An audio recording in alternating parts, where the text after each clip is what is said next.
Welcome to Constitutionalist Politics Podcast, aka CTP. I am your host, Joseph M. Leonard, and that's Lenard. CTP is your no muss, no fuss, just me, you, and occasional guest type podcast. Really appreciate you tuning in. As Graham Norton would say, let's get on with the show! Alrighty. Hello, everyone. Welcome to another episode of Constitutionalist Politics Podcast. Joining me today is Gershon, and I'm sensitive to names, because my last name looks French. It's not. It's actually Polish somehow. LeonardDetroit or something.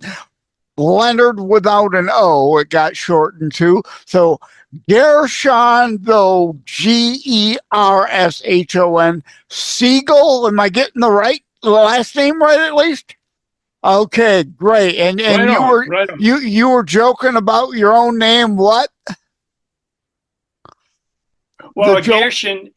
People take Gershon and they go Gershon or Gershon, and I tell them my people were peasants and they couldn't afford an accent, so it's just plain Gershon. Yep. And you are the author of Ten Commandments Reboot, so obviously I saw that and said, oh, I gotta hear about this. Hey, there it is. For the benefit of those viewing on the behind the scenes video, he's holding up the book, but if you're on audio, why aren't you watching the video? You missed it. Yeah, you missed it.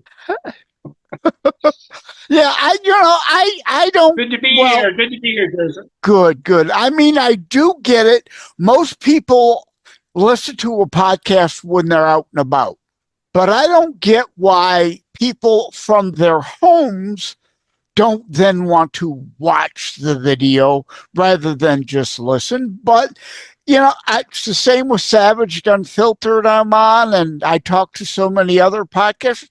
They've got video channels, but they don't get any views because people are just so used to only listening. But I like to put up behind the scenes video because, I want them to see you. I want them to see us interacting. Well, it's good to be here. And as long as we're talking about names, do I call you Joe or Joseph? Joseph, please. Yeah, Joseph M. Leonard, because there is a Joseph Leonard out of South Carolina who's also an author. So I try to be, Joseph M. Leonard, because that's what my books are written under, to make sure people understand. But at any rate, before we get to the book, who are you? Where were you born and raised and all that good stuff? Well, before I do that, I just want to say I'm really very touched by the fact that you've written these books. You've written your own books, and two of them are very practical. How to publish a book, which is wonderful for authors, and how to do a podcast. And what a great gift that you've given. So I'm thank you for doing that, and I do plan on getting that podcast book because that's kind of an interesting phenomenon. This is only the third or fourth podcast I've been on, so I'm a newbie. I'm 76 years old. The technology has gotten so far away from me. I'm overwhelmed with it. So thank you for trying to make that plain for us.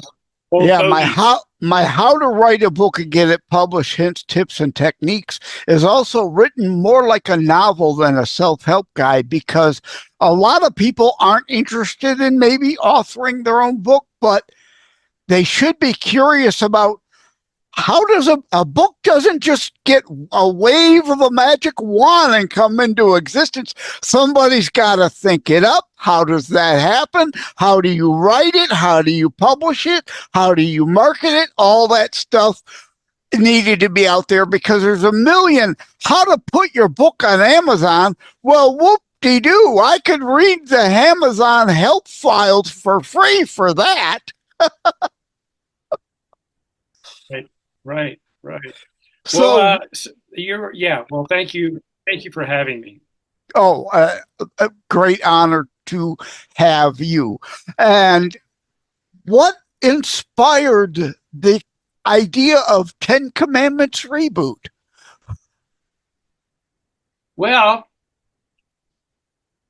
it seems to me that the Ten Commandments have sort of been, thrown, kicked to the curb. Uh, Here we have these 10 short little sentences that have been the undergirding of Western civilization, and yet they're not really being observed.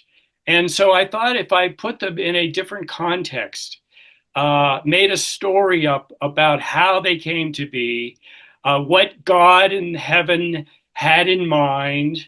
Because let's face it, we're in all kinds of crises, and part of those crises are moral crises. Maybe the moral crisis is really the telling thing here, and so I wanted to re-inject that into humanity. We've lost touch with divine governance.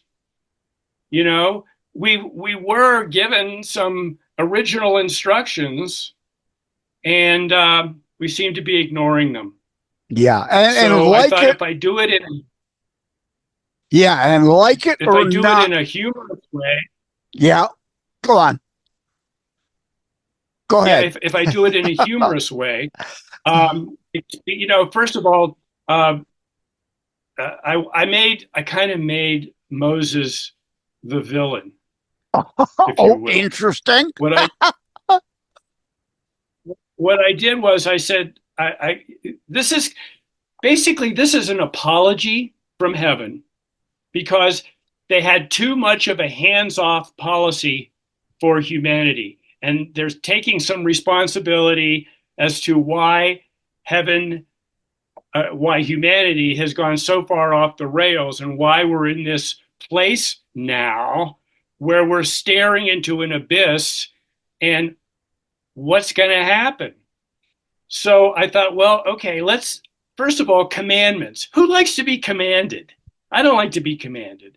I want to, you tell me, hey, do this. I'm going to want, well, why? Why do I have to do that? So this apology is basically trying to explain what heaven really had in mind originally, why they picked the Hebrews to receive this message, even though, and I'll tell you something, the Hebrews were not God's first choice. He wanted to go with the Babylonians. Babylonians already had a big empire, and they were going to get the word out much quicker. But there was sort of a democracy going on in heaven, and they had a conclave of the archangels, and some of the archangels wanted uh, the Hebrews, and some of them wanted the Philistines, and on and on. And but actually, God went behind everybody's back and tried to enlist the Babylonians, but that didn't work out. So they ended up going with the Hebrews. And as we know, the Hebrews sold their cousins into slavery. So the story goes in the Bible. And so this was rather than flood the earth again, like in the time of Noah, and start all over again, they thought, well, let's just get a group of people together. And they ended up being the Hebrews. We'll give them some codes, and they'll be an example for the rest of humanity. And that way we won't have to wipe out the world and drown everybody like so many rats. Well, uh, they had to get somebody to deliver the message. They find Moses. Moses is the perfect candidate to do it. Only Moses is he's kind of an arrogant guy. He knows the Egyptian mysteries, and you're not going to bamboozle him like you did with Abraham.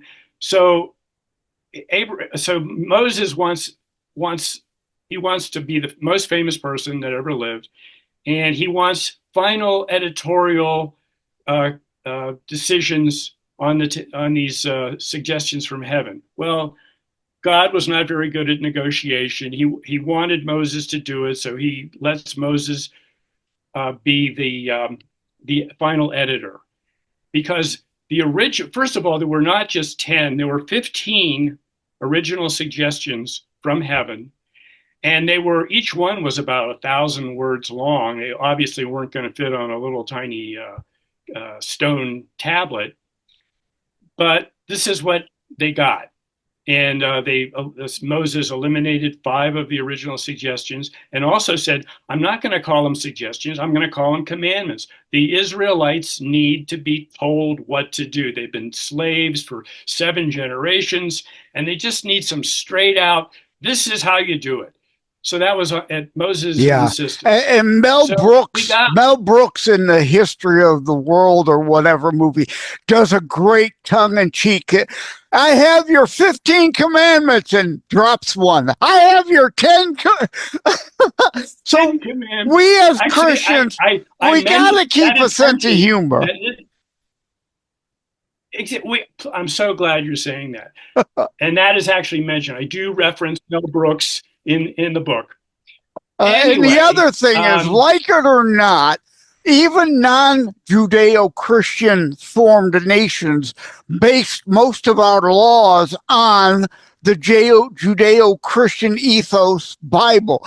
I talk about Penn and Teller all the time. He's an avowed atheist, but he too says he has no problem with Moses and the 10 Commandments being on our SCOTUS building because indeed, whether they're suggestions, commandments, or just a non-believer looking at them saying, yeah, you don't get to kill me. I don't get to kill you. You don't get to take my stuff. I don't get to take your stuff. These are good, being a good human kind of things. So atheists shouldn't have a problem with it. A lot of them just hate Christianity and have a problem because they are laid out in the Bible. Right. This book is not anti-religious at all. It's not anti-God. It's not anti-Jewish. Right. It's not anti-Christian. It's sounding a little tongue-in-cheek, but still serious. And I like that because I say on the show all the time, we Christians have to have a doggone sense of humor. We do indeed. As a matter of fact, I have up on my wall, it's a saying, it wasn't a Christian who said it, it was a Zen Buddhist monk or something. He says, in general life, one should laugh. And when one is not laughing, one should be waiting for the next laugh. Yeah, and if we can't laugh at ourselves, we got no business laughing at anybody else. Well, yeah, we should start laughing at ourselves first before we laugh at other people. Yeah. You're laughing at other people, and you're walking a dangerous line there. You know? Now, I want to get your take on the original Aramaic, Hebrew, Latin, Greek of the commandment. Really is "Thou shalt not murder innocents." Because Exodus 22:2 alone says, a thief breaks in the night, dealt a fatal blow. You are not guilty of murder. That the intent matters. Killing is different than murder. Yeah, that's a slippery slope when you're going to have an excuse to kill somebody. So, and we can create all kinds of scenarios. Well, this guy attacked my wife or my child, and well, that's revenge and retribution, and that's a whole other thing. But Genesis, Leviticus, and whatever. The death penalty is biblical. It is that you're not supposed to seek the revenge and kill the person. We are supposed to have fair and honest judicial system, but though who sheddeth man blood by man shall have his blood sheddeth. The death penalty is biblical. Again, that is then someone is killing that person, but it is not guilty of murdering an innocent.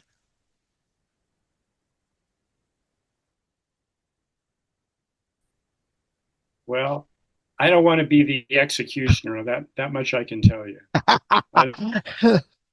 Well, I understand and I get that too. But, but again, yeah, as you said, we don't want to make it.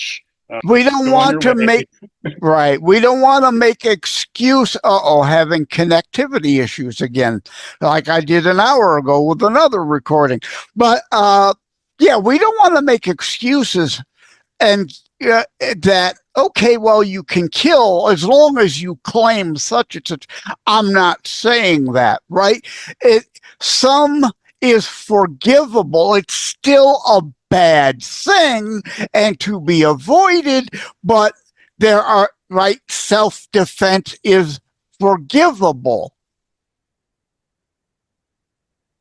Yeah, there probably are circumstances where self-defense may be one of those times. Certainly, there's righteous martial arts. People have learned how to defend themselves. I think that's an important thing to do. And I also think you mentioned about a judicial decision rather than taking that on yourself. I'm certainly very much in favor of justice. Justice needs to be, but everybody has to have that sense of justice, carry that sense of justice within themselves, and treat each other fairly, with justice, with respect. We had the most wonderful example in Jesus coming and saying, "Turn the other cheek, love your neighbor, love your enemy, love your enemies." But he didn't say, but he didn't say, and the Bible doesn't say, I erase eye for an eye entirely. It doesn't say, be a continual sucker. It doesn't say, continually turn the other cheek to the point of allowing yourself to be abused. It doesn't say that. Context of the whole Bible matters. Context is supremely important. And you, Joseph, don't look like somebody who is going to be taken advantage of. I'm not going to worry about you being abused. You don't look like the kind of person that would take much abuse. Well, what is it? Not Matthew 5:17. I did not come to erase. Paraphrasing, I didn't come to erase the scriptures. I came to fulfill them. He's not removing all the Old Testament. The New Testament provides new context and the new way, the preferred way. But again, don't always be a sucker. You can't just allow yourself to be a sucker all the time. Jesus certainly never said that. No, he didn't. He didn't say that. And he did go into the temple and overthrew the money changers because he saw corruption. There was corruption, and when he saw corruption, he called people on it. He wasn't there to erase all the previous laws, but in a way, he supplanted all the previous laws by just saying love. Love is the supreme law. If everybody was coming from a place of loving everybody, we wouldn't need any other laws, basically. And ultimately, back to what you said about justice, we are not to be judge, jury, and executioner all in one. And Matthew 7 is condemn not lest ye be condemned, because there are other scriptures that tell us indeed to judge biblically. ourselves equally as well as others, but final judgment is for the Lord. So again, there's all that necessary context that people want to warp Matthew 7 and use just the first 7 words, judge not lest ye be judged, leave out the whole rest of that scripture that talks about removing the log from thine own eye and indeed judging biblically. Yep. Yes? I'm a believer in justice, certainly, and I'm also a believer in temperance and self-esteem. So I'm not going to walk on anybody, and I don't want anybody walking on me, using me for a doormat. And we believe in grace, in second chances, right? We're all human. We're all frail. We're all flawed. We're all imperfect. Everyone had and may in the future again have a bad day. First impression may not always be the correct one, right? So we have to give grace, and that's part of the whole turn the other cheek. Well, okay, and believe in reform and redemption. Hallelujah, brother. Okay, yeah. Well, I quickly took us away from the humor, didn't I? I went to the fire and brimstone. But it's like you said, though, overturning the tables. Matthew 23, fake Christians want just the kumbaya singing around the campfire, Jesus, and ignore all that tough love stuff. Right. Again, there is some tough. That's why the book is written in a humorous way, because there's tough love in it. I tell people I am of the Mary Poppins school of spirituality. Just a spoonful of sugar makes the medicine go down. That's very good. Very good. You have to give a little bit of. You have to be a little entertaining. You have to be a little lighthearted. But there are harsh truths. Some of them being we have obligation. When people think this is you're born and you're in a privileged place, and we are in a privileged place, and we have a debt to pay. People think it's a free ride here, taking up space and eating the resources, consuming the resources. We need to make sure that we are enabling other people, empowering other people, like you did with your books. Wonderful thing. We all need to be in that place where we're trying to help others. There's so many self-help books out there. There's so many paths to self-perfection. I can make myself into a conscious, happy person.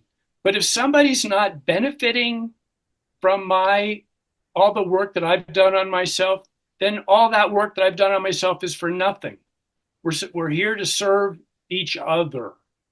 That's my belief anyway. No, amen. Again, that's biblical. That's in there. That's right. Love our brothers, be our brother's keeper. We're not, though, however, ordered by force to do that. The Bible also makes the distinction between the unable versus the unwilling, who you have no obligation to. And I'm glad you mentioned humor again, because again, an atheist is not going to read my 2 constitutionalist politics books.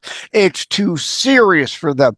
Your book, however, it might be attractive enough because it comes at it in a way that allows them to read it without feeling they're necessarily being preached to, right? Anything like in my What Color is the Sky Really episode, I use that scientific farce the sky isn't blue. I hate to break it to people who are used to parroting that because that's the accepted norm. No, at night, is it blue? No, the sky is transparent. It appears blue, sometimes orange, sometimes green, based on atmospheric conditions and refraction and reflection of light off our planet. On Mars, the sky would appear red because of the reflection, right? But yet we all say, what color is the sky? Blue. No, wrong.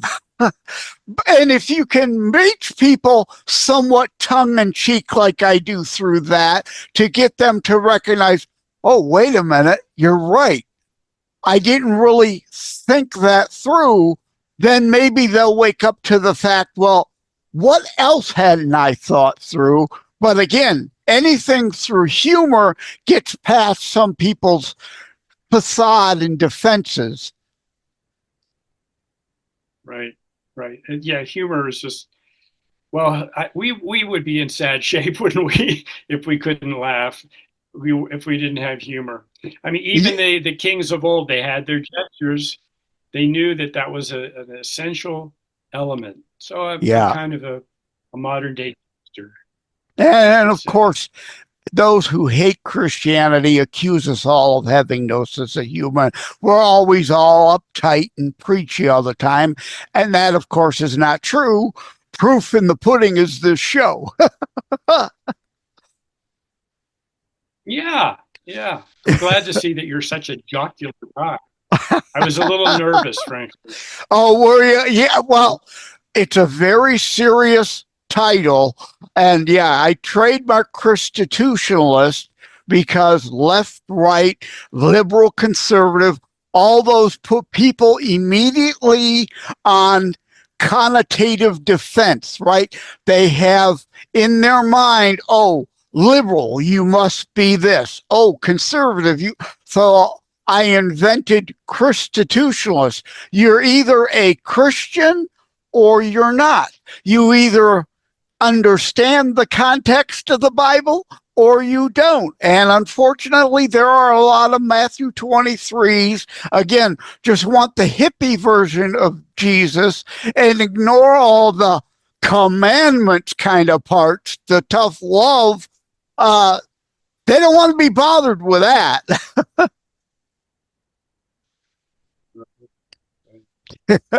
Okay. So, you got any other questions for me? I got a question for you. Sure. Go ahead. A question for you. Are you going to read my book? You know what? I'm not sure. I'm not going to blow smoke and say, oh, absolutely. Because we're not supposed to lie either. So I'm not going to string you along and say I am or I'm not. I am very interested in it. I like it. And my then next obvious question is, do you have another something similar in the works? Well, I'm working on another book. It is not similar. Now, my first book that I wrote 30 years ago and self-published is still available, but it is not. It is similar in a way because that book was called Paradigms. It is called Paradigms Lost. Hey, for those on the behind the scenes video viewers, they can see that. Yeah. Uh-oh, I think you froze there for a second. So let me millennium. By God. Yeah. Okay. And the other reason I don't like to say I'm going to read other people's stuff is because I personally worry about anything subconsciously creeping into my own works if I'm reading a bunch of other people's stuff. You know what I mean? Well, so you have a fear of other people's opinions? Oh, no, and other people's ideas? Boy, has that come out wrong. No. I agree or disagree with someone else's stuff. it might accidentally get buried in a part of my brain. I don't want to subconsciously accidentally plagiarize, if you must, somebody else's work because didn't overtly recall I read it in your book and I'm typing it out as if thinking it was my great idea. Does that make it clearer? Oh, I see. Well, I'm not. I'm not. Yeah, that's a little clearer. I'm not at all. Because for me, anything I've ever written, is no matter how original it may seem, when you dig down there, it's derivative. You know, we're all victims of what we've been bringing in conditioning from our parents and our teachers and so forth. So you're bound to be affected by whatever you take in, but that's okay. That's okay because you mix it up and you present it in a brand new kind of way, and hopefully you've got something original to say. Maybe not. But if you say it in a way that's, people need to hear the same thing over and over and over again, but they need to hear it in different ways, slightly different ways to make it stick. Yeah, in politics, having run for office myself, right?